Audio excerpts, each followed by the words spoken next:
Morning Prajwal. आज मैं आपसे बातचीत करना चाहती हूँ आज सुबह की प्रार्थना में। और आज मैं आप लोगों से बातचीत करना चाहती हूँ कि अगर एक विश्वासी है और आप जो है सच में परमेश्वर की सेवा करना चाहते हैं तो आपको मैं बता दूँ, सबसे पहले जो है अपने पापों से अपने मन को फिराए और पवित्रता के साथ में जो है आप यीशु मसीह के सम्मुख में जाएं। गाइस सचमुच आपको मैं बता दूँ, अगर एक बहुत ही सुंदर एक विश्वासी बेटी बेटा है और आप वाकई में परमेश्वर की सेवा करना चाहते हैं तो सबसे पहले आपको उन पापों से पश्चाताप करना पड़ेगा, क्योंकि परमेश्वर को पाप पसंद नहीं है। गाइस वो पवित्र है, हम जो है उनके मंदिर है।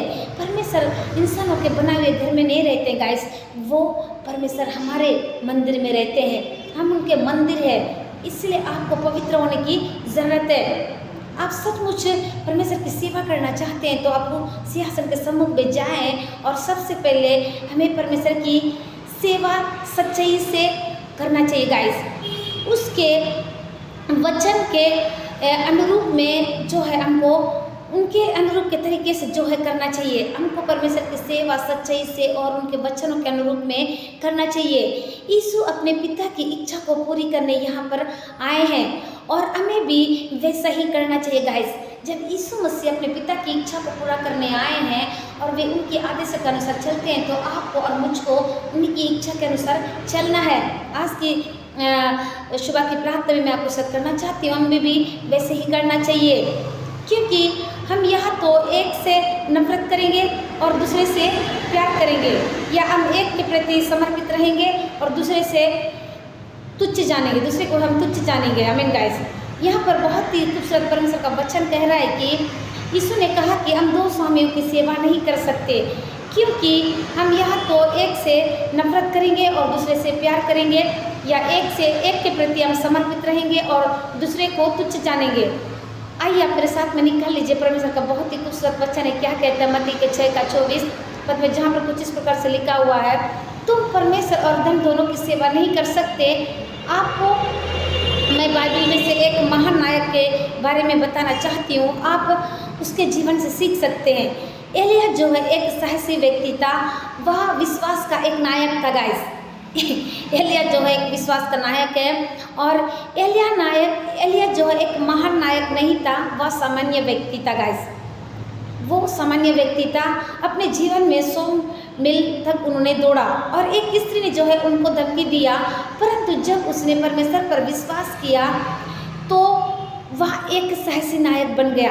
अगर आपको कोई सेवकाई में धमकी देता है या कहीं भी धमकी देता है तो आपको डरने की जरूरत नहीं है। आपको यीशु मसीह के आदेश के अनुसार जो है वचनों से उनको आदेश देना है।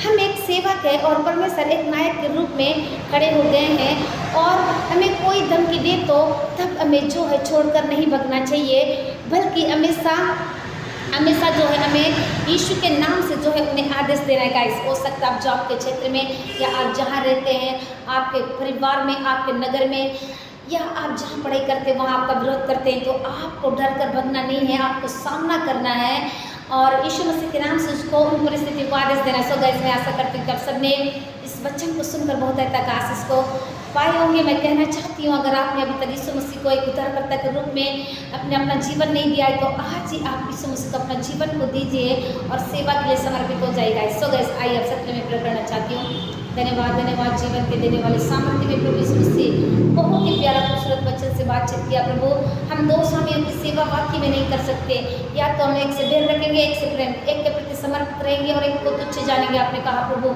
सच में यदि किसी का प्रेयर लाइफ डबल जीवन को जी रहे हैं, पवित्र आत्मा वो आपके पास भी आते हैं और उधर भी जाते हैं संसार के सहित, तो पिता एक इस साइड जाने के लिए सहायता करिए।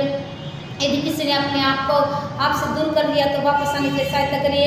यदि कोई डिप्रेशन परेशान से होकर जा रहा, प्रभु आप उनकी सहायता करिए, मदद करिए। पवित्र आत्मा इस वक्त मैं प्रार्थना करती हूँ सेनाओं के यहोवा, इस वक्त आपकी सुंदर उपस्थिति को धन्यवाद करती हूँ।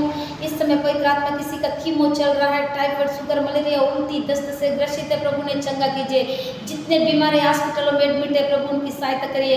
ओ प्रभु मैं प्रार्थना करती हूँ इस राष्ट्र को चलाने वाले राष्ट्रपति, प्रधानमंत्री, अनेक अधिकारियों के लिए प्रार्थना करते हैं, आप उनके जीवनों में कार्य करिए। पवित्र आत्मा और प्रभु जी आकाश सेना, तल सेना, वायु सेना के संग और साथ रहे प्रभु। सुबह से लेकर शाम तक हर एक वाहन प्रभु जहाँ कहीं जाते हैं उनके आने जाने में सहायता करिए। जितने लोग सुबह से लेकर शाम तक अपने घरों में से निकल कर जाते हैं उनके जाने के लिए, आने के लिए सहायता करिए। धन्यवाद करती प्यारे अनुकारी परमेश्वर पिता, इस वक्त कोई अपने बेस्ट लाइफ पार्टनर के लिए प्रार्थना कर रहा है, कच्चा पार्टनर देकर आशीष करिए। इस समय कोई किसी को संतान नहीं, संतान देकर आशीष करिए। इस समय किसी को रिश्ते नहीं आ रहे प्रभु, कच्चे रिश्ते को देकर आशीष करिए। इस समय किसी को घर नहीं बना है तो घर बनने में सहायता करिए। इस समय कई लोग कई प्रकार के डिप्रेशन में प्रभु सहायता करिए। धन्यवाद करते पिता, आपकी सुंदर उपस्थिति को धन्यवाद। इस समय पिता आपके दास लोग जहाँ कहीं सेवा के लिए जाते हैं उनका जाने में सहायता मदद करिए। इस वक्त पिता मैं और मेरा घराना मिलकर आपकी सेवा करने वाले हो सके, सारे बातों में मैं आपको देते पिता। इस वक्त मैं और मेरा घराना मिलकर आपकी सेवा करने वाले हो सके, सारे बातों में मैं आपको देते। यीशु के नाम से इस विनती को मांगती हूँ, जैसे सुनिए कबूल करिए, आमीन।